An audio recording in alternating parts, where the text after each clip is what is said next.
শুরু করেন ছোটবেলা থেকে, যেখান থেকে মনে আছে আমাকে বলেন গল্পটা আপনি। ছোটবেলা আমার আব্বা বিডিআর এ চাকরি করতো। আচ্ছা। বাবা এবং আর তিনটে চাচা আছে আমার, ওরা সবাই বিডিআর এ চাকরি করতো। ফ্যামিলি খুবই ভালো ছিল। আমার বাবার ফ্যামিলিও আমার নানা বাড়ির ওদিকেও অনেক ভালো ছিল, অনেক মানে সয় সম্পদ অনেক কিছু ছিল।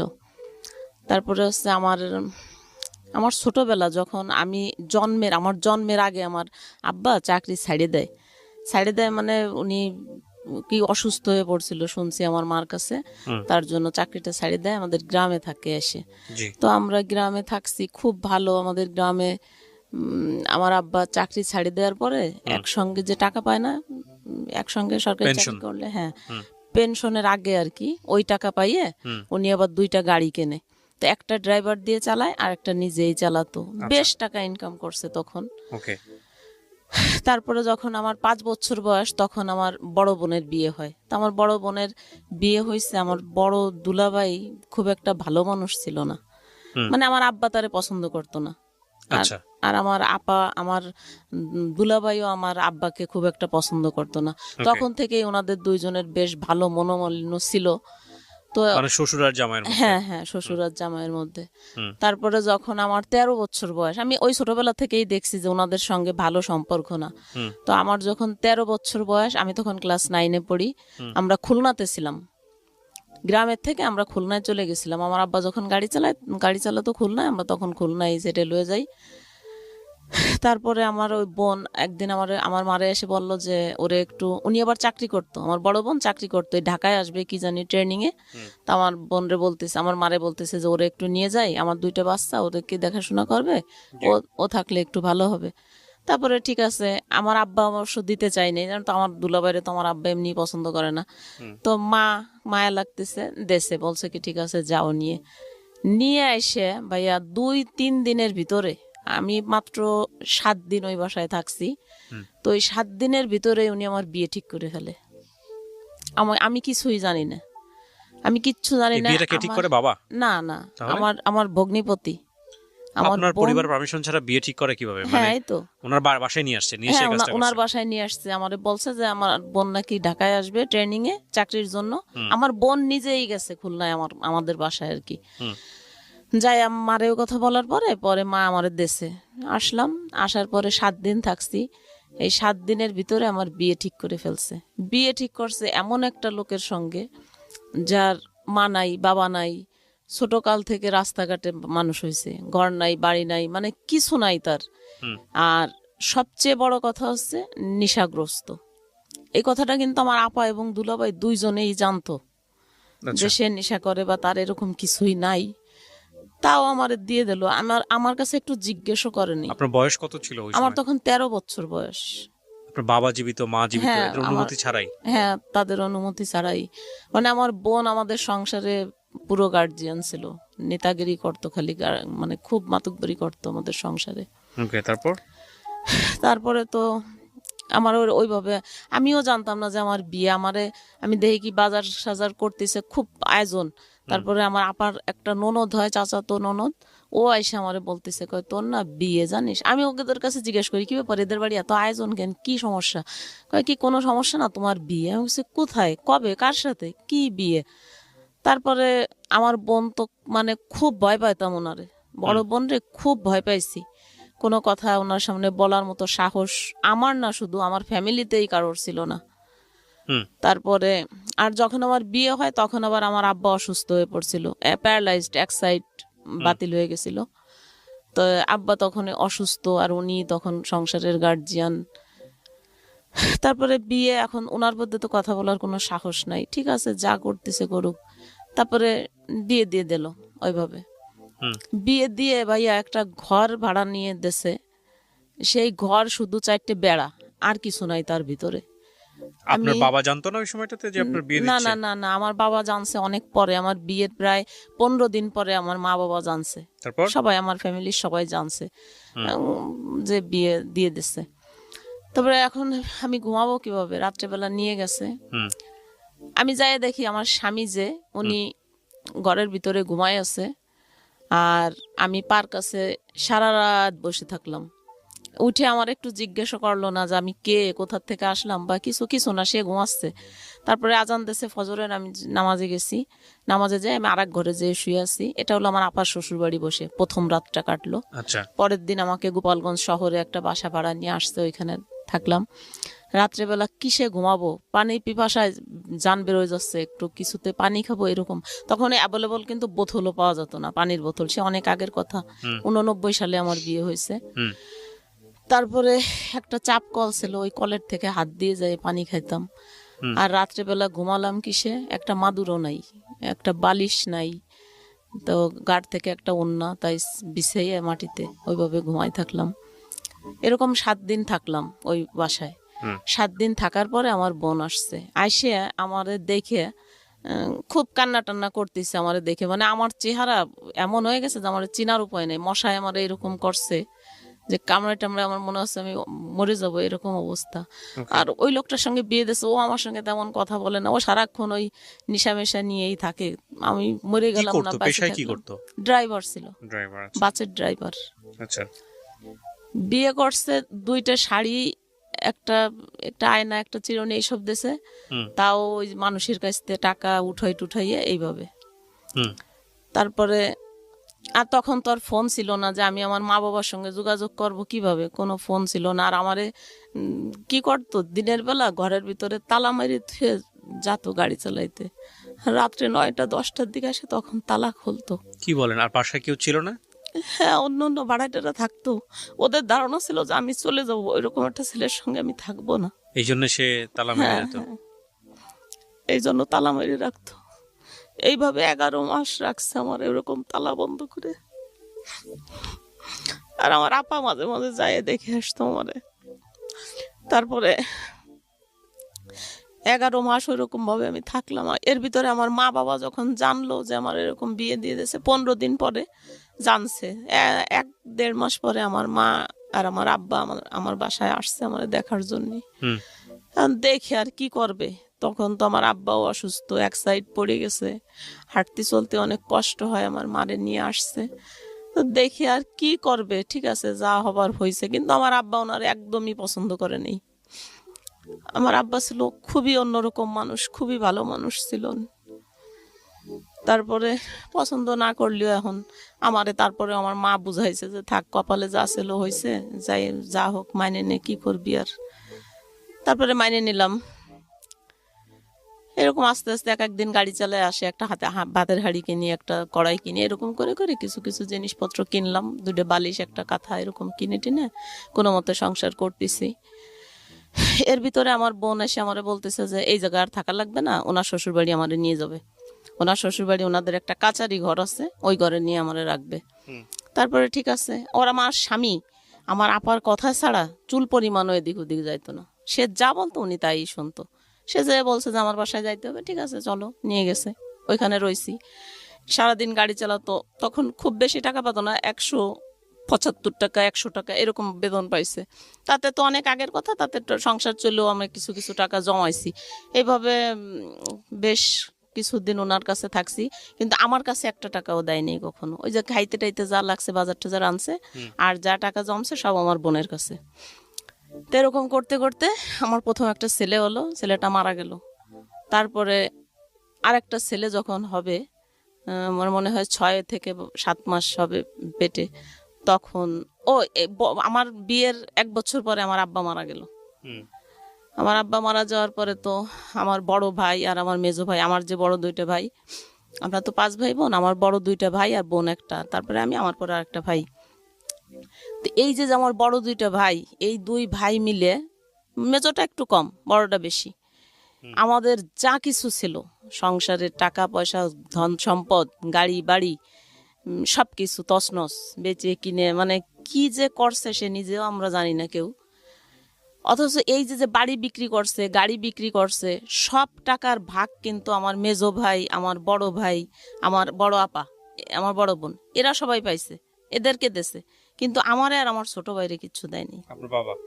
আমার বাবা তো তখন নাই।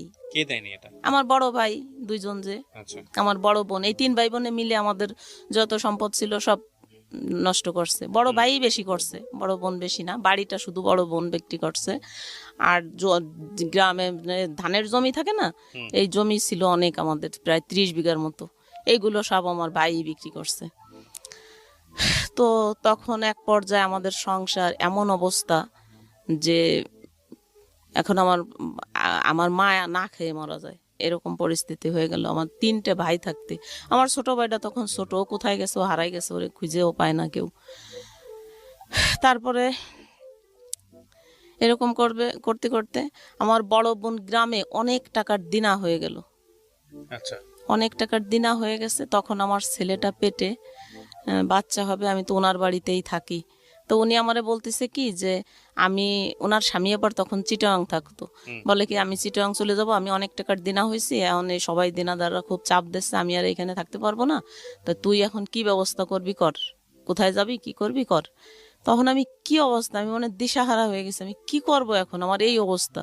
আমার বোন গেছে নভেম্বরের 25 তারিখে, ডিসেম্বরের 4 তারিখে আমার ছেলে হয়েছে, তাহলে বোঝেন 9 দিন পরে, তখন আমার অবস্থা কিরকম।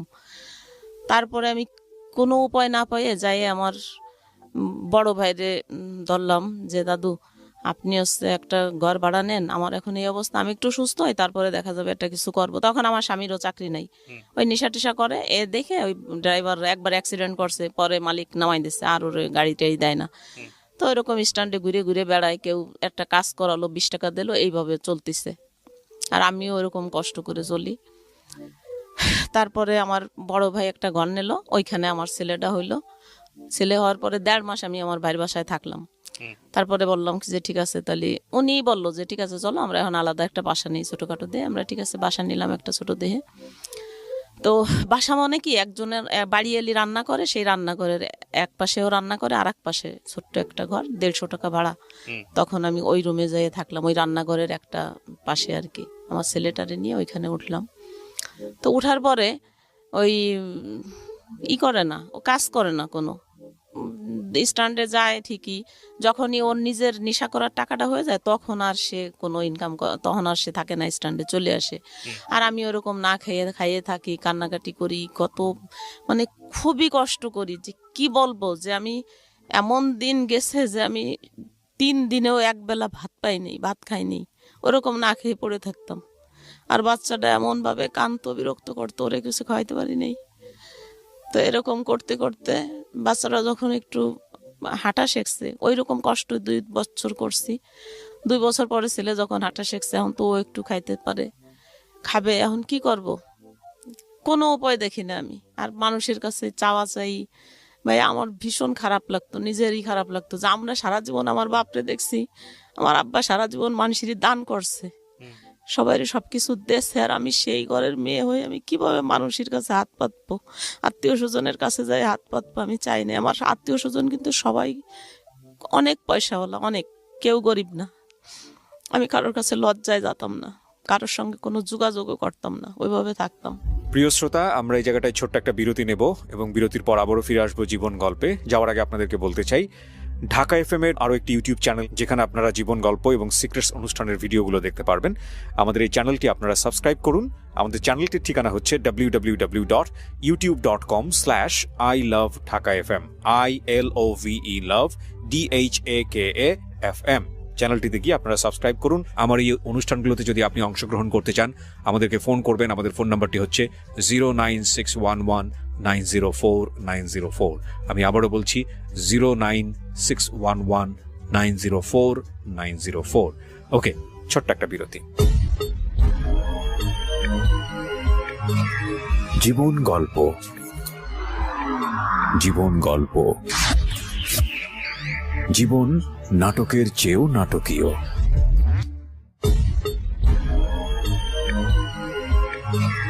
জীবন গল্প। Welcome back once again. প্রিয় শ্রোতা, আপনারা শুনছেন জীবন গল্প। আমি আরজি কিবরিয়া আপনার সঙ্গে রয়েছি। আমার এই অনুষ্ঠানগুলোতে যদি আপনি অংশগ্রহণ করতে চান, আমাদেরকে ফোন করবেন। আমাদের ফোন নাম্বারটি হচ্ছে 09611904904। আমি আবারও বলছি 09611904904। ওকে, আমরা যেখানটায় ছিলাম তারপর। তারপরে একদিন ডিসিশন নিচ্ছি যে ছেলে কাইন্দে মরে যাচ্ছে ভাতের জন্য, কি করব আমি, কোনো উপায় না পাই আমি ডিসিশন নিচ্ছি যে আজকে আমি মরিয়েই যাব। তারপরে আমাদের বাড়ি এলে ওটা আবার টের পাইছে, আমরা যে বাসায় ভাড়া থাকতাম ওই আপা আমারে খুব ভালোবাসতো। তো উনি টের পাইয়ে আমারে বললো কি, দেখ এটা কোনো জীবন না, তুই মরে যাবি, ছেলেটারে কি করবে। আমার দুলাভাইরে বলতাম, আমার আপারে যদি বলতাম যে এরকম কষ্ট, কি করব, আপনারা এরকম বিয়ে দিয়ে দিয়েছেন, তাদের কথা ছিল একটাই যে ঠিক আছে বিয়ে দিয়ে দিছি, খারাপ হয়েছে, ছেলের এতিমখানায় দিয়ে দাও আর তুমি আসো, তোমার আবার বিয়ে দিয়ে দেই। কিন্তু আমার দ্বারা কি তাই সম্ভব যে আমার ওই দুধের বাচ্চা ওইটা আমি এতিমখানায় দিয়ে আমি ফিরে বিয়ে করব? এরকম মন মানসিকতা আমার কখনোই ছিল না। তারপরে ওই আপার বুদ্ধিতে আমারে বললো যে ঠিক আছে মানুষের কাছে হাত পেতে চল, কয়দিনই বা চলা যাবে, চল তোরে একটা কাজ ধরাই দেই। তা উনার বাড়িতে এই ব্যাচেলাররা থাকতো, তা বললো কি যে ঠিক আছে তুই এদের রান্না করে দিস, ওরা তোরে মাসে খাইতেও দেবে টাকাও দেবে। ঠিক আছে, কিচ্ছু করার নাই, একই বাড়ির ভিতরে আমরা ভাড়া থাকি, ওরা আলাদা করে আমরা আলাদা করে, এইভাবে। হ্যাঁ, না সাবলেট না, মানে একই বাড়ির ভিতরে আলাদা আলাদা ঘর আর কি, টিনের ঘর আলাদা আলাদা। তো ঠিক আছে আমি রাজি হয়ে গেলাম ওনার কথায়, কি করবো এখন, ছেলেটারে বাঁচাইতে হবে। রাজি হয়ে যাওয়ার পরে তো আমি কাজ প্রথম যেদিন কাজে যাই, আমি বিশ্বাস করবেন না যে আমি পরে তাদের সামনে যাব এরকম একটা কাপড় আমার ঘরে ছিল না। আমি একটা পেটিকোট আমার খুব ভালোভাবে মনে আছে যে আমি নেভি ব্লু কালারের একটা পেটিকোট সাদা কাপড় দিয়ে 7টা তালি মারছি, তাই শুধু আমি কি পরে পিটাকে ভিতরে কাজে যাব। তারপরে ওই বাড়ি এলি আপারে বললাম, উনি একটা পুরন কাপড় আমাদের দেশে ওঠে পরে গেছি কাজে। ভিতরে মানে পুরুষ মানুষের সামনে যাই কিভাবে কাজ করব, 10 বার আগাইছি আর 20 বার পিছ হয়ে আইছি, পারতেছি না ওদের সামনে যাই কাজ করতে। তারপরেও বাচ্চার বয়স কত তখন? 3 বছর। 3 বছর, একটা তো মারাই গেছে। হ্যাঁ, প্রথম ছেলেটা মারা গেছে। হাজবেন্ড তখন কি করে, কিছু করে? কিচ্ছু করে না, ঘরে বসে থাকে। ওরে আমি পা ধরে কাঁদছিলাম ভাইয়া, বলছিলাম কি দেখো আমি তোমার কাছে মাছ মাংস খাইতে চাই না, শুধু একটু আলু একটু লবণ দিও, তাই দিয়ে আমি খাইয়ে ঘরে থাকবো, তবু আমি পুরুষ মানুষের ভিতরে কাজ করতে যাইতে পারবো না।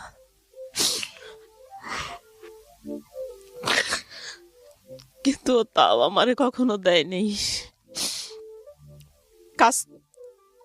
কাজ করে খাইছি, ঘর ভাড়া দিছি, বাচ্চারে মানুষ করছি, ছেলেটারে স্কুলে ভর্তি করছি, লেখাপড়ায় এত ভালো ছিল। ওর যখন ও প্রথম ক্লাস 5-এ ট্যালেন্ট ফুলে বৃত্তি পাইছে, কিন্তু কোনো প্রাইভেট দিতে পারি নাই, 5 পর্যন্ত আমিই পড়াইছি। আমি এসএসসি পরীক্ষা দেয়নি, 9 পর্যন্ত পড়ছি। তারপরে তো ভাবলাম যে আমার তো এইটা করেই বাঁচতে হবে, ছেলেরে মানুষ করতে হবে। তখন আমার ওই একটাই লক্ষ্য যে আমার ছেলে মানুষ করতে হবে। ছেলের যখন 5 বছর বয়স তখন আমি আবার বাচ্চা কনসেপ্ট করি। এখন ওই বাচ্চা আমি রাখতে চাই নাই, ভাবছি কি না ও নষ্ট করে ফেলবো, কিন্তু আসলে যারা আল্লাহ দুনিয়ায় পাঠাবে তারা শত চেষ্টা করলেও, পরে ডাক্তারের কাছে গেলাম, ডাক্তার বলে কি যে না, একটা বাচ্চা মারা গেছে আর একটা ছেলে, এবার যা হয় হোক, তারপরে আর নিয়েন না। ঠিক আছে, সেইভাবে থাকলাম। এরপর একটা মেয়ে হলো আমার, ছেলের 5 বছরের ছোট মেয়ে। এখন তো 2টা বাচ্চা, 2টা নিয়েই আমি কাজ করি, খাই, ওদেরকে লেখাপড়া করাই। এরকম করে আমি 90 সালের থেকে কাজ শুরু করে 2005 সাল পর্যন্ত, কয় বছর হয় এই কয় বছর আমার ঠিক খেয়াল নাই, এই কয় বছর আমি এক জায়গাতেই, ওই যে আমার বাড়িয়ালি আপা যে কাজ দিয়ে দিয়েছে ঠিক ওইখানেই, ওই এক জায়গায় আমি কাজ করি। আর ওদেরকে আমার বাড়িয়ালি আপা বলে দিয়েছিল যে দেখেন ও আমার খুব পরিচিত, আমার বোনের মতো, ও অনেক ভদ্র বংশের একটা সন্তান, শুধু বাচ্চা দুটোরে মানুষ করার জন্য আপনাদের এখানে কাজে আইছে, কিন্তু ওর যে কোনো অসম্মান না হয় আপনারা সেই দিকে একটু খেয়াল রাখেন। তা সত্যিও ওদের আমি ধন্যবাদ জানাই যে না, ওরা আমার সঙ্গে কখনোই কোনো খারাপ বিহেভ করেনি, কখনো না, সবসময় সম্মান করছে। ওরা নিজেরা তাস খেলতো ঘরে, আমি যেতাম সঙ্গে সঙ্গে বন্ধ করে দিছে। ওরা একটা বাজে আড্ডা করতেছে, আমি গেছি সঙ্গে সঙ্গে বন্ধ। আর আমিও ঠিক আমার মতো ওইভাবে উনি যেভাবে বলে দিছে ওইভাবে করতাম। তো এত কয় বছর ওইখানে কাজ করার পরে বেশ ভালো ছিলাম। আমার তখন শুধু বললাম না যে আমার একটা লক্ষ্য যে আমি আমার বাচ্চা দুটোরে মানুষ করব, এটাই আমার ভবিষ্যৎ। আর আমি কিছু চাই না, কারোর কাছে সাহায্য, কারোর কাছে হাত পাতা, কারোর কাছেও আমি কখনো যাই না, আমার আপনজনদের কাছেও না। তারপরে বোঝেন তো যে একটা মানুষ, একটা মেয়ে মানুষ কয় টাকায় বা কাজ করছি, 700-800 টাকা হয়তো পাইছি মাসে। ওর ভিতর দিয়ে আমি ওদেরকে প্রাইভেট পড়াইছি, নিজে ভাত রান্না করে ওদের ওই ভাতের যে মারটা হয় ওইটা আমি খাই আসতাম। আর যে কটা ভাত আমি বাগে পাইছি, আমার 2 বেলা খাইতে দিত, 1 বেলা দিত না। সকালে দেয়নি, দুপুরে আর রাত্রে 2 বেলা ভাত দিচ্ছে আমার খাইতে। ওই ভাতটা বাসায় এনে বাচ্চা দুটোরে খাওয়াইয়ে যদি কখনো থাকছে একটু নিজে মুখে দিছি, না থাকলে না দিছি। এরকম না খাইতে খাইতে একদিন রাস্তায় ঘুরে পড়ে গেছি। তারপরে ওইখানে একটা মহিলা হোটেল করতো আমাদের বাসার পাশেই। ওই মহিলাটা আমারে ধরে নিয়ে ওনার ঘরে ডেকে নেছে, নিয়ে আমারে ভাত দিছে, কয় সত্যি কথা কত, কয়দিন খাইস নে। বলতাম না কারোর কাছে, ভীষণ লজ্জা লাগতো। তারপরে এই যে 2005 সালে ওই ম্যাচে নতুন একটা লোক আসলো, জজ কোর্টে চাকরি করে, ভালো একটা পোস্টে, হুজুর টাইপের, অনেক সুন্দর, এত বড় দাড়ি, কপালে দাগ হয়ে গেছে নামাজ পড়ে, 5 ওয়াক্ত নামাজি। আর এমনিও আমি একজন মুসলমান, ও 5 ওয়াক্ত নামাজি, আমি এমনি শ্রদ্ধা করতাম অনেক। কিন্তু আমার ওই টাইপের কোনো মন মানসিকতা ছিল না যে তার সঙ্গে আমার কিছু হবে বা কিছু, এরকম না। কিন্তু ওই লোকটা জানি না ও কি ভাবতো আমার ওই রকম। ও এর ভিতর আর একটা ঘটনা আছে, এই যে যখন এই লোকটা আসবে তার কিছুদিন আগে আমার ছোট ভাইটা, অনেক দিন পরে আমার ছোট ভাইটা আসে, খুঁজে পাই আর কি। আসার পরে ও বলে কি, আপা আমি হোটেলের কাজ জানি, তুই যদি আমার একটা দোকান দিয়ে দিস তাইলে আমি এইখানে একটা দোকানদারি করলে তাহলে তোর ছেলে মেয়েও ভাতের কষ্ট কম পাবে। এরকম 1 বেলা খাইস, 2 বেলা না খেয়ে থাইস, এটা তো আমারও খারাপ লাগে দেখলি। তা তুই যদি পারিস তাহলে আমার একটা দোকান দিয়ে দে। তারপর বললাম যে ভাই দেখ, আমার কাছে তো কোনো টাকা নাই, আমার একটা চেন আছে, একটা কানেরটা আছে আমার আব্বার দেওয়া, তো ঠিক আছে, তুই যদি করিস তাহলে আমি এই 2টা দরকার হলে বিক্রি করে দেবো, এই টাকায় যদি হয় তাহলে তুই কর। হ্যাঁ ওই টাকাই হবে, তুই দে। তারপরে আমি ওইগুলো বিক্রি টিক্রি করে ওরে একটা হোটেল দিয়ে দিলাম। তা আলহামদুলিল্লাহ ওরে হোটেল দেওয়ার পরে ও নিজেও অনেক কর্মশীল, মানে খুব কষ্ট করতে পারে, কর্মঠ। তো ওর ওই হোটেলে বেশ ভালো, আজকে ভালো কালকে আরো ভালো, তা এরকম করতে করতে দিন দিন ভালোই উন্নতি হচ্ছে। উন্নতি হইতে হইতে এখন আমারও বলতেছে যে আপা আমার তো আসলে ওর বউ একাই সব কাজ করে পারে না, অনেক কাজ, একটা হোটেলে তো বোঝেনি কত বাটা কোটা, রান্না বান্না, পানি ধরা, তো অনেক কাজ, তুই যদি একটু হেল্প করিস তাইলে আমার একটু সুবিধা হবে, তোরে আমি টাকা দেবো। আমি কিছু আচ্ছা ঠিক আছে, আমি তো টাকাই খুঁজি, ঠিক আছে আমি করব। ওদের ওইখানে 3 বেলা রান্না করছি, আর সারা দিন রাত 1টা পর্যন্ত আমার ভাইয়ের ঘরে কাজ করছি। তা বাইরে করে কাজ করার পরে থেকে আল্লাহর রহমতে আর ভাতের কষ্ট পাই নাই, 3 বেলা 3 জনেই সুন্দরভাবে খাইছি। আর ভাই যে টাকা দিছে, আর ওদের ওইখান থেকে আমি 700-800 টাকা পাইছি, এই দিয়ে আমার ছেলে মেয়ের লেখাপড়া খরচ, ঘর ভাড়া চলছে। এইভাবে চলতেছে বেশ ভালো আছি, অনেক ভালো আছি আলহামদুলিল্লাহ। আমি করি যে না আমি ভালো আছি। আমার ছেলে তখন 7-এ পড়ে, যখন এই লোকটা আসলো 7-এ পড়ে। এখন এই লোকটা আমার ওই কাজ দেখে শুধু আফসোস করতে করতে মরিয়েই যায় যে এই মেয়েটা কেন এত কষ্ট করবে, এই রকম একটা ছেলের সঙ্গে এরে কেন বিয়ে দিল। এই যে আমাদের যে বাড়িয়ালি, এই বাড়িয়ালি আপা আর ওনাদের বাড়ি এক জায়গায়, মুকশেদপুরে একই জায়গায় ওনাদের বাড়ি। তো ওনাদের আগের পূর্ব পরিচয় আছে ওনাদের সঙ্গে, তো ওই আপার সঙ্গে যায় খালি উনি সবসময়ই করে। আর আমার এতটা দরদ দেখায়, এত মায়া দেখায় যে ভাবা যায় না যে হ্যাঁ এই ভদ্রলোক, মানে ওনার সব কিছুতেই একটু বাড়াবাড়ি, আমার কাছে মনে হয় যে বাড়াবাড়ি। তারপরে আমি একদিন ওনারে বললাম যে ভাই আপনি না এরকম করেন না, আপনি এরকম করলে আসলে তো এগুলো আমরা এই জায়গায় অনেক ভাড়াটিয়ারা একসঙ্গে বসবাস করি, আর তাছাড়া আমার ছোট ভাই বউরে আমি বাঘের চেয়ে বেশি ভয় পাই। ও যদি কোনো ক্রমে এইগুলো দেখতে যায়, আমি রান্না করতেছি, আপনার কাজ আমি করব, উনি মাংস আনলে উনি কাটি দেবে, চলা আনতো উনি গুছাই দেবে, আমার ওইগুলো করতে দিত না। তা আমি বলছি কেন এরকম করবেন কিসের জন্য, এরকম করলে তো আসলে আমার এই জায়গায় কাজ করা হবে না, আর আমি কাজ না করলে তো আমার বাচ্চা দুটো না খেয়ে মারা যাবে, তা আপনি এরকম করেন না। কিন্তু না, সে আমার কোনো কথাই শুনতো না, সে ওই রকমই করতো। তারপরে হঠাৎ একদিন আমারে প্রস্তাব দিছে, আমারে বিয়ে করবে সে। বিয়ে করবে। আমি মানে অবাক হয়ে গেছি, কি কয় আমারে বিয়ে করবে মানে কেন? আমি কি বলছি কারোর কাছে? আমার স্বামী আছে এখনো, সেটাই। স্বামী যেরকমই হোক তবুও তো আমার সঙ্গে আছে সে, সে তো আমার ছাড়ি যায়নি, আমিও তারে ছাড়ি নেই, একসঙ্গে আছি। ওরকম স্বামী ওই স্বামী দিয়ে কি করে? যে 1 টাকা ইনকাম করে দেয় না, রাতের পর রাত বাইরে থাকে, সারাদিন থাকে না, এরকম মানে অনেক বিভিন্ন দেখায় যে এরকম স্বামী ওরকম স্বামী। আমি বলছি থাক, আল্লাহ যা লাগছে কপালে তাই হয়েছে। তবুও আমি কোনোদিনও, আর মেয়েদের দ্বিতীয় বিয়ে কেন জানি আমার খুব ঘৃণা লাগতো, আমার খুবই খারাপ লাগতো, এটা আমি কখনো করব না। আর আমার যদি সেই ধরনের মন মানসিকতা থাকতো তাহলে তো আমি বিয়ের বাচ্চাও হতো না, বিয়ের 1 মাস পরেই আমি চলে যাইতে পারতাম। কিন্তু আমার তো এরকম মন মানসিকতা না যে ঠিক আছে আল্লাহ আমার কপালে যা লাগছে আমি তাই নিয়েই থাকবো, এরকম।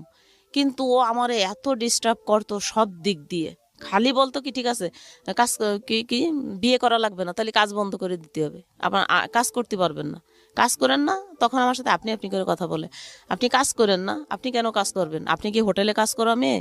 আপনার চলাফেরা কথাবার্তায় তো মনে হয় না যে আপনি কাজের মেয়ে, এরকম বলতো। আমি বুঝতাম না যে ওনার কি সমস্যা।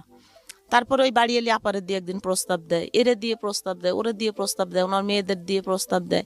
আমি সবসময় না না না এরকম করে 8 মাস। তো একদিন আমি হুট করে ঘরে যাই, শুনতেছি আমার বাড়ি এলি যে আপা ওর মেয়ের কাছে বলতেছে কি ওরে আমি ছলে বলে কৌশলে যেভাবেই হোক আমি ওরে বশ করবই এবং আমি ওরে বিয়ে করব। তারপরে এই কথা আমি নিজের কানে শুনে ফেলছি। শোনার পরে আমি কথা বলার তো সুযোগ নাই, তখন ফোনও ছিল না।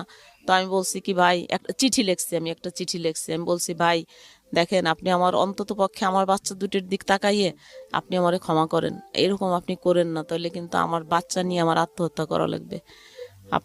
আপনি যা বলতেছেন এটা কখনোই সম্ভব না, আপনারও বউ ছেলে মেয়ে আছে আমি জানি, আর আমার স্বামী আছে, আমার সন্তান আছে, আপনি এই পথে আর 1 পাও আগায়েন না। কিন্তু সে আমার কোনো কথাই শোনে নেই। সে যদি আমারে সত্যিই ভালোবাসতো তাহলে এত বড় ক্ষতি আমার সে করতে পারতো না। ওই ঘরে আরেকটা লোকও আমারে নাকি পছন্দ করতো, আমি জানি না, মনে মনে আমারে কখনোই বলে নাই, কোনোদিনও না। সে আমার বাপের বয়সী, বুঝবেন না, চুল দাড়ি সেই সময় পাইকি টেকে সাদা হয়ে গেছে। সে মনে মনে পছন্দ করতো, কিন্তু সে কখনো আমাকে কোনো ডিস্টার্বও করে নাই, কিচ্ছু বলেও নাই কোনোদিন। তাই একদিন ওই ওই লোকটার সামনে আমি ভোরবেলা ওই বাসায় গেছি সকালে নাস্তা রান্না করার জন্য। ওই দিন শুক্রবার ছিল, ঘরে শুধু ওই 2টা লোকই ছিল। তাই ওই লোকটা, ওই বুড়ো লোকটা বাথরুমে গেছে আর উনি একা, উনি কোরআন শরীফ পড়তেছে। আমি যাই দেখি কোরআন শরীফ পড়তেছে। তা আমারে দেখে কোরআন শরীফটা বন্ধ করে বালিশের উপর রাখি আইসেই আমারে ধরে বইছে। যেই ধরে বইছে, আর এখন আমি কি করব, আমি পাগল হয়ে গেছি, আল্লাহ কি করে। তারপরে ওই যে লোকটা বাথরুমে গেছে ওনাদের ঘরেরই একজন মেম্বার, উনি আবার ওই মুহূর্তেই এসে পড়ছে। সবগুলো ব্যাচেলর থাকতো? হ্যাঁ, ব্যাচেলর থাকতো সবাই। তারপরে উনি ওই দৃশ্য দেখছে। এরপরে তো আমি বলছি যে এখন আমি খুব রাগ হয়ে গেছি, আমার এত কষ্ট লাগছে যে আমি এত বছর যাবত এখানে কাজ করি, আমার কোনো একটা বদনাম নাই, আর কখনো আমার এরকম হয় নাই। আর এই লোকটা এত বিশ্বাস করি, ওনারে এত ভালো বলি সবার কাছে যে নামাজ কালাম করে, আমার খুব ভালো লাগে। কিন্তু সেই লোকটার ভিতরে এইরকম শয়তানি, ও আমি ওরে তুই তুই করে তখন বলছি। আমি বলছি শোন, তোরে আজকের দিনের ভিতর আমি এইখান থেকে তাড়াবো। ওই যে ঘরের যে মালিক, মানে যে আমার যে নেছে কাজে, ওই ভাইয়ের কাছে আমি বলছি যে আমি ওই ভাইয়ের কাছে বলে দেবো আজকে যে তুই আমার সঙ্গে এইরকম ব্যবহার করছিস। তারপরে আমার হাতে জানি কি ছিল, ওই রান্নার কি জানি, আমি ফ্লোরে ফেলাই টেলাই দিয়ে মানে বেরোয় আসতে যাচ্ছি, কিন্তু ওই লোকটা তো দেখেই ফেলছে। আর বেরোয় আসতে যখন যাচ্ছি তখন উনি আমার পা জড়ায় ধরে। আল্লাহর কসম করে বলতেছি ভাইয়া যে আমার এমন মেজাজ খারাপ হয়েছে, আমি বলেই দেবো সবার কাছে। কিন্তু ওই লোকটা আমার পা জড়ায় ধরে আমারে বলতেছে, আমারে যদি মারার ইচ্ছে থাকে আপনি আমারে নিজের হাতে মারেন, তবুও আমারে অপমান করেন না, আপনার পা ওই লোকের সামনেই আমারে অপমান করেন না। আর এইটা যদি আমার অফিসে জানাজানি হয় তাহলে আমি আত্মহত্যা করব। হ্যাঁ, এরকম বলতেছে। প্রিয় শ্রোতা, আমরা এই জায়গাটায় ছোট্ট একটা বিরতি নেব এবং বিরতির পর আবারও ফিরে আসবো জীবন গল্পে। যাওয়ার আগে আপনাদেরকে বলতে চাই, ঢাকা এফএম এর আরও একটি ইউটিউব চ্যানেল যেখানে আপনারা জীবন গল্প এবং সিক্রেটস অনুষ্ঠানের ভিডিওগুলো দেখতে পারবেন। আমাদের এই চ্যানেলটি আপনারা সাবস্ক্রাইব করুন। আমাদের চ্যানেলটির ঠিকানা হচ্ছে www.youtube.com/ilovedhakafm ILOVE love DHAKAFM। চ্যানেলটিতে গিয়ে আপনারা সাবস্ক্রাইব করুন। আমার এই অনুষ্ঠানগুলোতে যদি আপনি অংশগ্রহণ করতে চান আমাদেরকে ফোন করবেন। আমাদের ফোন নাম্বারটি হচ্ছে 09611904904। আমি আবারও বলছি 09611904904। ওকে, ছোট্ট একটা বিরতি। জীবন গল্প, জীবন গল্প, জীবন নাটকের চেয়েও নাটকীয়।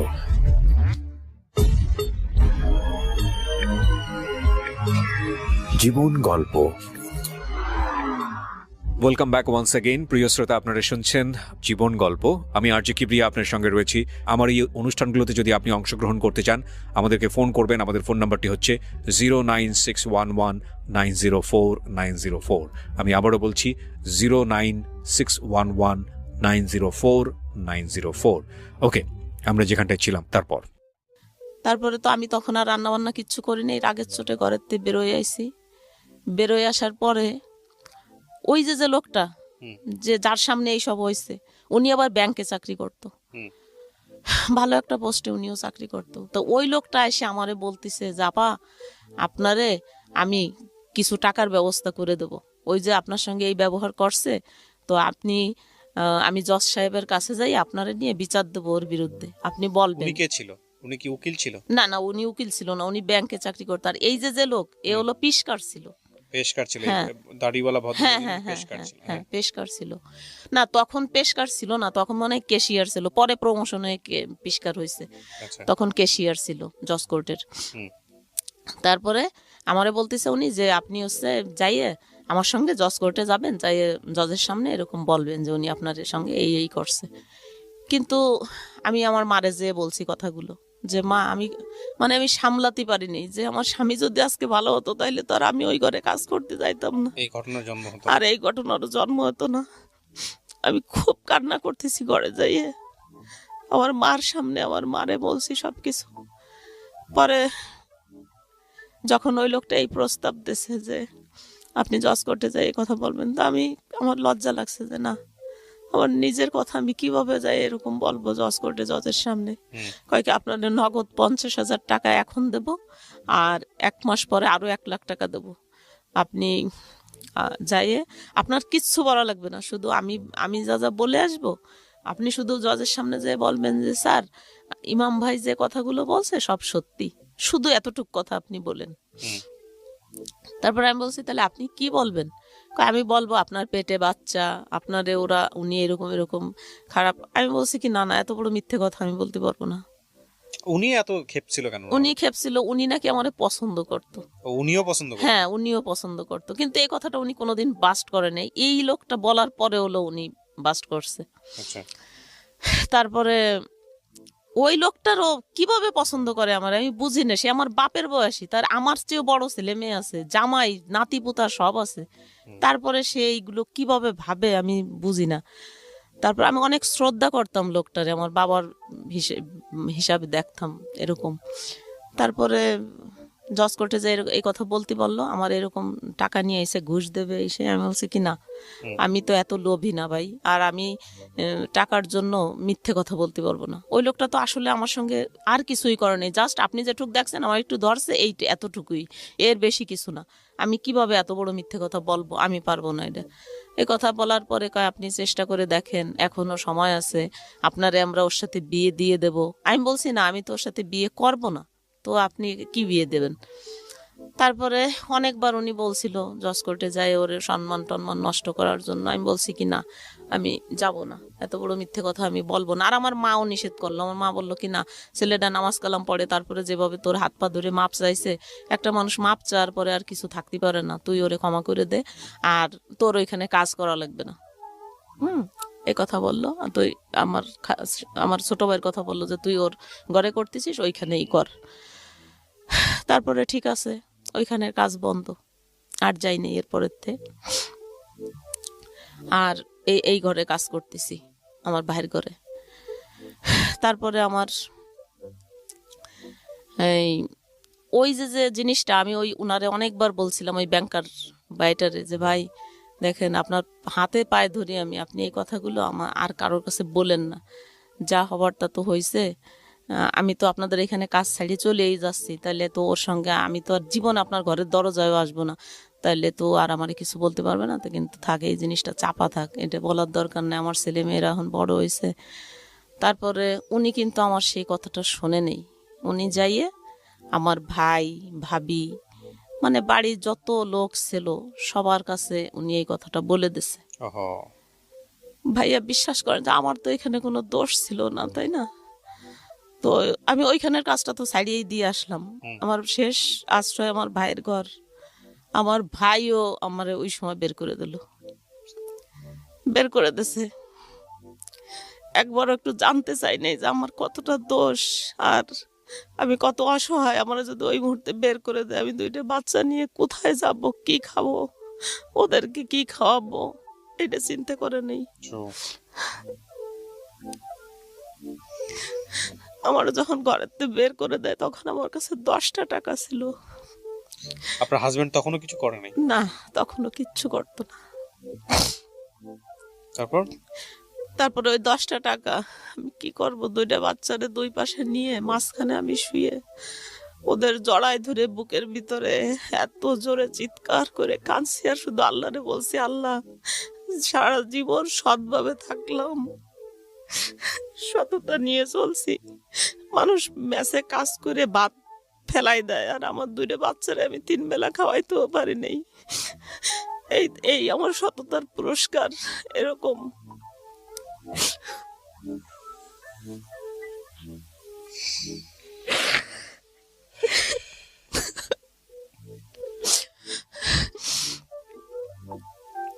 খুব দুঃখজনক। তারপরে ওই 10টা টাকা দিয়ে 5 টাকা দামের পাউরুটি পাওয়া যেত তখন। ভাবছি 2টা পাউরুটি একসঙ্গে কিনলি তো 5 টাকা শেষ হয়ে গেলে আর 5 টাকা দিয়ে কি কর। তারপরে একটা পাউরুটি কিনে ওকে 2 ভাই বোনরে খাওয়াইছি রাত্রে।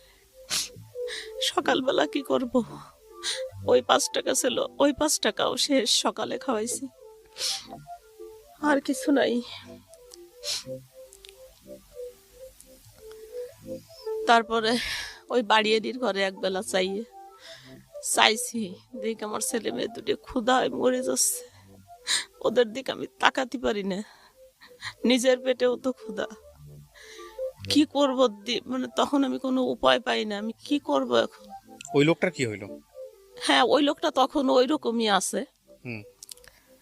তারপরে যখন এরকম তখন ওই বাড়িয়ালির কাছে আমি যাই, রাত্রিবেলা কাঁদছি অনেক, আপা আমি এখন কি করব, আমার ভাই তো আমার বাইর করে দিছে, ঘৃণায় আমার মুখই দেখবে না।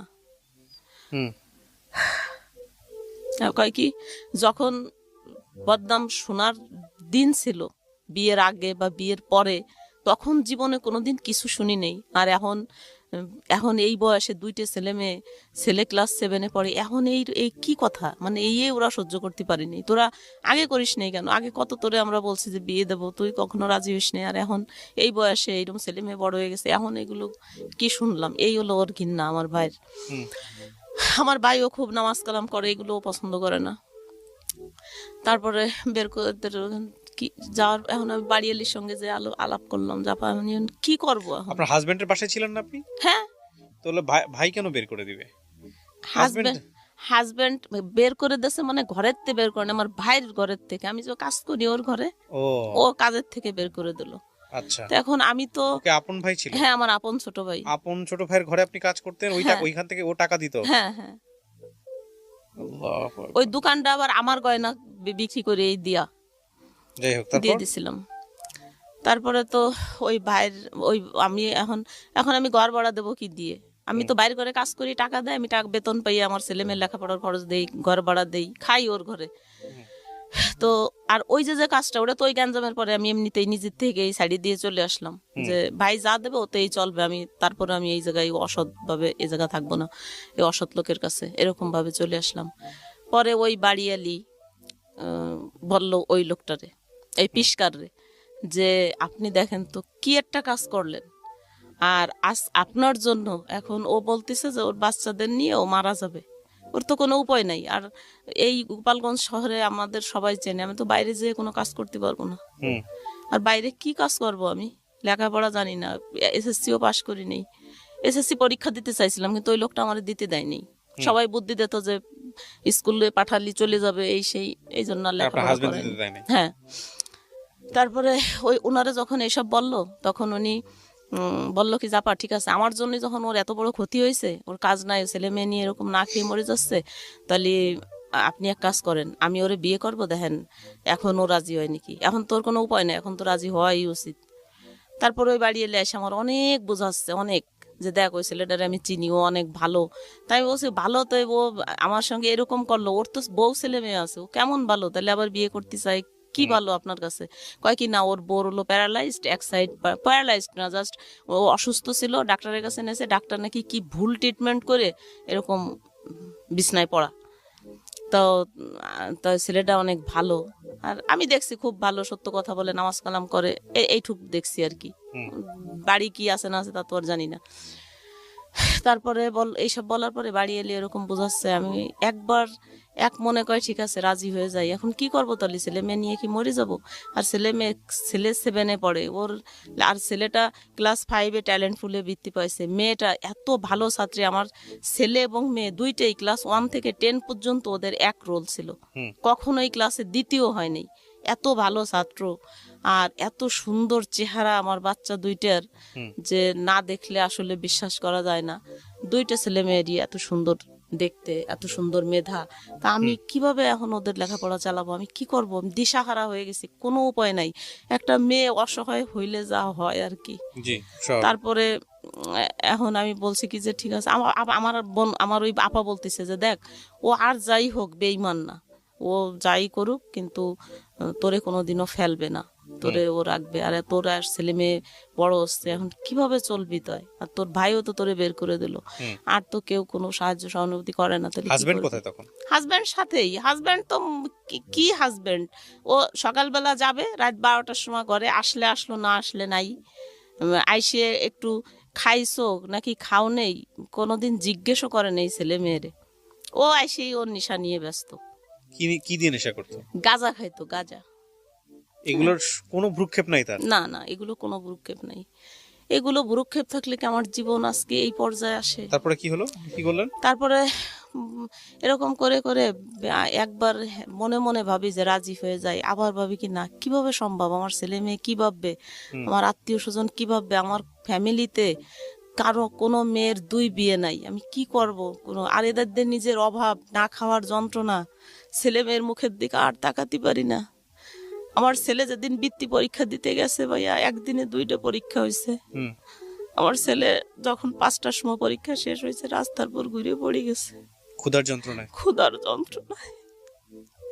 সকালবেলা 1 গ্লাস পানি শুধু জড়ছে, খাওয়াই দিছি, কটা ভাত খাওয়াই দিতে পারিনি।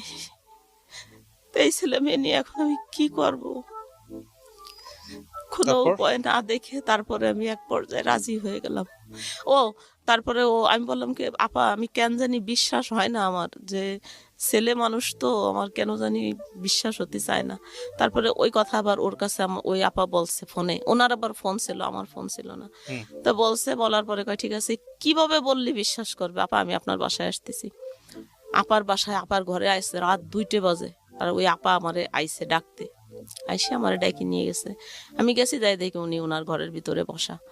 তারপরে আমারে দেখে উনি দৌড়ই যেয়ে অজু করে আইসে বাথরুমেতে, অজু করে এসে কোরআন শরীফ বুকের ভিতরে নিয়ে বলতিছে যে আমি তোমারে অনেক পছন্দ করি, আমি কোনো লাভে, কোনো লোভে, কোনো স্বার্থের জন্য না, তোমার মতো একটা ভালো মেয়ে আমি দেখছি এত কয় মাস যাবত, তোমার অনেক সুনাম, আজ 13 বছর তুমি এক জায়গায় কাজ করো, তোমার অনেক সুনাম শুনছি আমি, তো আমি এত একটা ভালো মেয়ের জীবন এরকম নষ্ট হয়ে যাক, এটা আমি চাই না। তো আমি কোনো চাহিদা নাই আমার, আমি শুধু তোমারে বিয়ে করব, আর তোমারে আমি টাকা দেবো, তুমি তাই দিয়ে ছেলে মেয়ে মানুষ করবা, তুমি খাবা, তোমার করা লাগবে না, কাজ করা লাগবে না। এই কথা বললো কোরআন শরীফ ছুঁয়ে ওই আপার সামনে, যে আমি কখনো ওরে ফেলবো না, সারা জীবন ওর সঙ্গে থাকবো, এরকম মেলা কিছু বললো। বলার পরে ওই দিন আমার মনটা একটু চলে যাচ্ছে নিজের কাছ থেকে, তা নিয়েও কোনো চিন্তা নাই? কোনো সুখ দুঃখ নাই, যাই যাক, থাকে থাক, ইচ্ছে কোনো ব্যাপার না। তারপরে ডিভোর্স দেওয়ার পরে আমারে বললো যে ঠিক আছে, তাহলে এখন তো আর বিয়ে করা যাচ্ছে না, 3 মাস 13 দিন হবে। তারপরে তখন আমি চলে গেলাম আমার বোনের বাসায়। বোনের বাসায় যে 3 মাস থাকলাম, 4 মাস থাকলাম। 4 মাস পরে আসার পরে বিয়ে হলো ওর সঙ্গে। বিয়ে হওয়ার পরে আমি 6 বছর, এই বিয়ে হওয়ার পরেই আমারে আবার বললো কি, যে আমি বললাম যে না, আমার ছেলে মেয়েরে ওর কামাই দিয়ে আমি মানুষ করব কেন, আমার এসে বিয়ে করছে, আমার দায়িত্ব সে নিতে পারে, কিন্তু তাই বলে তো আমার ছেলে মেয়ে না। তারপরে আমি ঢাকায় চলে আসি। ঢাকায় এসে একটা একটা ছোটখাটো একটা চাকরি নিছি। যাই হোক, সে মালিকটা ম্যাডাম খুবই ভালো মানুষ ছিল, আমাকে অনেক সাহায্য করছে। তার সাহায্যে আমার ছেলে এসএসসি ফার্স্ট ডিভিশনে মানে পাশ করে। এ প্লাস পেয়ে পাশ করে। তারপরে এই ঢাকা কলেজে তারে ভর্তি করি। মাশাআল্লাহ। এখান থেকে ইন্টার পাস করলো, অনার্সে ভর্তি করলাম এই জগন্নাথ বিশ্ববিদ্যালয়। তারপর ওই লোকটা আমাকে মানে ভাইয়া আপনি ভাবতেও পারবে না যে একটা মানুষ অভিনয় কতদিন করতে পারে। 13 বছর আমার সঙ্গে সংসার করছে, 13 বছর, 1-2 দিন না। এই ভদ্রলোক হ্যাঁ, এই 13 বছরের ভিতরে আমি একদিনও, আমি না শুধু, আমার ফ্যামিলিতে তো অনেক শিক্ষিত মানুষও আছে, অনেক ভালো মানুষও আছে, অনেক বয়স্ক মানুষ আছে, সবাই তো জানতো, আমার ফ্যামিলির আস্তে আস্তে সবাই জেনে গেছিল বিষয়টা। তো কেউই কোনোদিন বুঝতে পারেনি, সবাই বলতো যে না ওর মতো মানুষ হয় না, ও যে কাজ করছে এটা মানে একেবারে স্বয়ং আল্লাহর সন্তুষ্টির কাজ করে ফেলছে, মানে খুব বড় কিছু করে ফেলছে। তারপরে এরকম ভালোবাসতো আমারে যা আমি কোনোদিন কোনো ছবিতে, সিনেমায়, গল্প উপন্যাসেও পড়িনি যে মানুষ এতটা ভালোবাসতে পারে, যে এত ভালোবাসতো আর এইরকম খেয়াল করতো আমার। তো আমি চাকরি করে আমার ছেলে মেয়ের খরচ দিতাম আর ও আমার সম্পূর্ণ করতেন আপনি? খরচ। আমি এইখানে একটা অফিসের পিয়ন পোস্টে আমাকে আমি ছেলে মেয়ে বলতে চাকরি আপনার দিছি। ছেলে মেয়ে কয়জন ছিল? 2টা, একটা ছেলে একটা মেয়ে। মেয়েটাকে কি করলেন? ছেলেটা বড়, মেয়েটা ছোট। মেয়েটারে আমার বোনের বাসায় রাখছিলাম। আচ্ছা, আমার বোন তখন সিলেট চাকরি করতো, আমার দুলাভাই ব্যাংকে চাকরি করে, ওই সিলেটে ছিল, আমার বোনের বাসায় রাখে। আপনি অভিনয় কেন বলতেছেন এই সেকেন্ড যাকে বিয়ে করলেন? কি না হয়েছে? মানে বুঝতেই পারিনি কখনো যে সে আমার সঙ্গে অভিনয় করতেছে। আমি ভাবতাম যে সব সত্যি, সবাই ভাবতো, শুধু আমি একা না। 13 বছর সংসার করার পরে 2019 সালে এসে আমরা একদিন বেড়াইতে গেছি আমার মামার বাসায় নোয়াপাড়া। বেড়াতে যাওয়ার পরে আসার পরের থেকেই আমার একদিন ফোন দিয়ে বলতেছে আমার সংসারের সবাই এই সত্য জিনিসটা জানি গেছে, তোমার সঙ্গে আমার আর থাকা হবে না। তোমারে আল্লাহকে সাক্ষী রেখে তোমারে বিয়ে করছিলাম, আর আল্লাহকে সাক্ষী রেখেই তোমাকে বাদ দিয়ে দিলাম।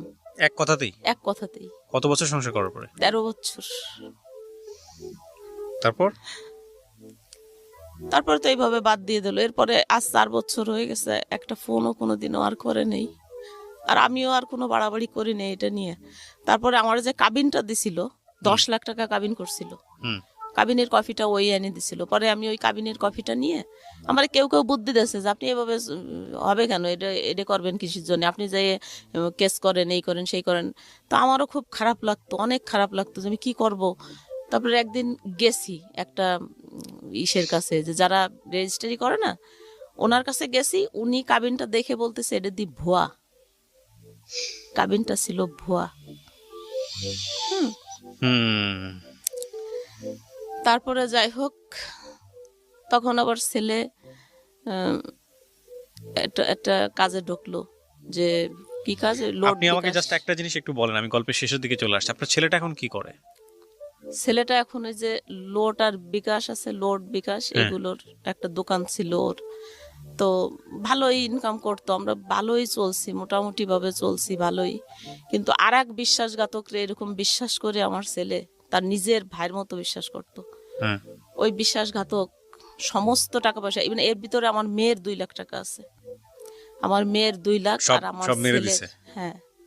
আপনার ছেলে বিয়ে শাদী করেছে? হ্যাঁ, বিয়ে করছে, একটা বাচ্চাও আছে। আপনার চলে কিভাবে এখন? আমার এখন চলে না, এখন তো আর চলবে কিভাবে। এখন আমার ছেলে পুরো মানসিক রোগী হয়ে গেছে, এখন আর আমার চলে না। ওই শোকে এখন আমি ওর পাশে এখানে যদি দাপাই মরিও যাই, আমি ফিরে ওর একটু তাকাইয়ে দেখে না। আর ওর জন্য এখন আমার মেয়ের আরো এরকম অশান্তি। আমার মেয়ের বিয়ে শাদী হয়েছে? হ্যাঁ, 2টা বাচ্চা মেয়ের। 2014 সালে আমার মেয়ের বিয়ে হয়েছে, না 13 সালে জানি, 14 সালে আমার স্বামী মারা গেছে, ওই যে আগের স্বামী। আপনি গল্পটা কেন বললেন আজকে রেডিওতে? আমি কি করব ভাই, আমি কিচ্ছু বুঝি না যে আমি কি করব এখন, আমি কিভাবে বাঁচবো। আমি নিজেও অনেক অসুস্থ, আমি যদি একটু সুস্থ থাকতাম তাহলে আমি একটা কাজ কাম করেও খাইতে পারতাম। এখনো আমার কাজ করা, আমি এমন না যে কাজ পারি না, বা আমার প্রচন্ড কোমরে ব্যথা। আমি আজকে সকাল 8টার সময় গাড়িতে উঠছি, আর এখন পর্যন্ত এরকম বসে আছে, আপনাদের এখানে আসছি না, 4টে। আপনি জাস্ট আমাকে একটা জিনিস বলেন, সেটা বুঝতে পারছি আপনি অত্যন্ত অসহায় আমি- অবস্থায় আছেন, আপনার কিন্তু আপনার এই গল্পটা শুনে মানুষ কি শিখবে? গল্পটা শুনে মানুষ একটা জিনিস শিখবে আর একটা সমাধান আমাকে দেবে, এই হলো দুইটা জিনিস। আপনিও আমাকে একটা সমাধান দেবেন যে আমি তো জীবনে আসলে যা করছি তা তো করছি, যা সত্যি তাই বললাম। আরো তো অনেক ঘটনা আছে এর ভিতরেও, যাই হোক সেটা সময় আমিও জানি, আপনার অনেক ঘটনা আছে, সেটা সংক্ষেপে তোলা সম্ভব বলা নয়। হলো না। হ্যাঁ, তো এই মুহূর্তে এখন আমার ছেলের যে পরিস্থিতি, আমার বেটার বউটা আমার কাছে ছিল, ছেলেটা আমারে নাটা বলে বউডারে পাঠাই দিছে, আমার সঙ্গে কথা বলে না। আমি এর ঘরের একটু ভাত, ওর ঘরের একটু ভাত, আমি মা, আমি খাইছি, আমি কি মানে ও এরকম কেন হয়ে গেল আমি বুঝলাম না কিছু, এরকম হয়ে গেছে এখন। আর আমি আমি শুধু আপনার কাছে এই একটা কারণেই আসছি যে আমি দেখছি আপনি আপডেট ভিডিওগুলো করেন, তখন আপনার চোখে পানি, অনেক দিন আপনার আমি কাঁদতে দেখছি। আমি ভাবলাম যে অন্যের দুঃখ যার চোখে পানি আসে সে অবশ্যই আমাকে কোনো খারাপ বুদ্ধি দেবে না। আমি আপনাকে কয়েকটা কথা বলি, এটা হচ্ছে যে বুদ্ধি দেওয়ার মতো কিছু নাই। আমি আপনার গল্পটা শুনে, আমি তো আপনার গল্পের একদম ইন ডিটেল বিস্তারিত জানি না, 1 ঘন্টা 1.5 ঘন্টা শুনলাম, আপনার কষ্টটা আমি অনুভব করার চেষ্টা করতেছি। হ্যাঁ, তবে এটা ঠিক যে আপনি এই মানে আপনার বিয়ে হয়েছে 13 বছর বয়সে, জি, 13 বছর বয়স থেকে এখন 50 বছর বয়স, আপনি যেটা হ্যাঁ। বলছিলেন, তার মানে এই 37 বছর বয়সে 37 বছর ধরেই আপনি যুদ্ধ করে চলেছেন, তাই না? তো 37 বছর ধরে যদি আপনি যুদ্ধ করে যদি হার না মানা মানুষ হয়ে থাকতে পারেন, তাহলে আল্লাহর উপর তো কখনো বিশ্বাস ছাড়েন নাই, ছাড়ছেন? তো আল্লাহর উপর বিশ্বাস না ছেড়ে থাকলে তাহলে আপনি নিশ্চয়ই একদিন না একদিন, আমি মনে করি, যেহেতু আমিও একজন বিলিভার, একদিন না একদিন ধর্মীয়ভাবে যদি চিন্তা করি, একদিন না একদিন আপনার সুখ হবে, এটা হচ্ছে বিষয়। আর আরেকটা জিনিস যেটা, সেটা হচ্ছে যে এই একটা ছেলের, আপনার ছেলেকে যদি আমি ব্যাখ্যা করি, মানে আমি নিজেও তো সংসার টানি, বা আমার নিজেদেরও বাংলাদেশের যেটা হয়, ছেলে মেয়েরা তো পরিবারটাকেই দেখে। তো একটা ছেলের যখন ইনকামের রাস্তা বন্ধ হয়ে যায়, তখন আসলে তার দুনিয়াবে অন্যদিকে কোনো খেয়াল থাকে না। হ্যাঁ, তো ওর যেটা হয়েছে, ইনকাম ছিল ততদিন ভালোই ব্যবহার করতো আমার সঙ্গে। কারণ ওর মাথায় হয়তো বা ব্যালেন্স নাই, যদি আপনার কথা ঠিক থাকে। তো সেই জায়গা থেকে আমি যেটা মনে করি যে আপনাদেরকে ধৈর্য ধরতে হবে। আর আজকের এই গল্পটা শুনে প্রিয় দর্শক এবং শ্রোতা যারা শুনতেছেন, তাদের কাছে শুধু একটা কথাই বলবো যে আপনি যখন প্রচন্ড দুঃখে থাকেন, কষ্টে থাকেন, তখন মনে করবেন যে আপনার থেকে অনেক কষ্টে, অনেক অনেক দুঃখে কিছু কিছু মানুষ থাকে, যাদের কাছে বা যাদের দুঃখের কাছে হয়তো আপনার দুঃখটা কিছুই না। সুতরাং কোনোভাবেই হাহুতাশ করা যাবে না জীবনে, যে যখন কষ্টে আছেন, খারাপ অবস্থায় আছেন, যে সৃষ্টিকর্তা আপনাকে কিছুই দেয়নি, সৃষ্টিকর্তা আপনার সাথে অবিচার করেছেন, এই জাতীয় চিন্তা ভাবনা কখনোই মনের মধ্যে আনা যাবে না। না, না। এবং আপনি যে আজকে গল্পটা বললেন, আপনিও বিশ্বাস সেটাই করবেন যে আপনার থেকেও হয়তোবা অনেক কষ্টে অনেক মানুষ আছে। হ্যাঁ, রাস্তাঘাটে কিছু মানুষ পড়ে থাকে, দেখেছেন কখনো? হ্যাঁ, দেখছি। যে মানুষগুলোর সেন্স থাকে না, এই জন্য আমি